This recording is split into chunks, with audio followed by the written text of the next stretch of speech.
যারা সব সময় আস্তাগফিরুল্লাহ পড়ে তাদের রিজিকের কোনো টেনশন হয় না, রিজিক নিয়ে তাদের আর কোনো চিন্তা থাকে না।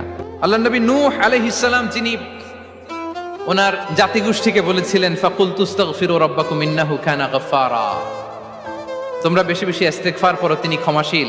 ইস্তেগফার পড়লে কি হবে? ইউরসিলিস সামাআ আলাইকুম মিদরারা, রহমতের বৃষ্টি বর্ষণ হবে, তোমাদের জমিগুলো উর্বর হবে।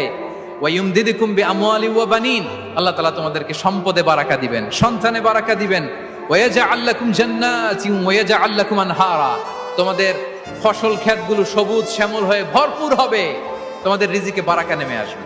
তাহলে আমরা যেন বেশি বেশি কত চমৎকার দোয়া, আল্লাহুম্মা গফিরলি, আল্লাহ আমাকে মাফ করে দাও, ওয়ারহামনি, আল্লাহ আমাকে রহম করো, ওয়াআফিনি, আমাকে নিরাপত্তা দান করো, ওয়ারযুকনি, আমাকে রিজিক দান করো। এই তো দোয়া।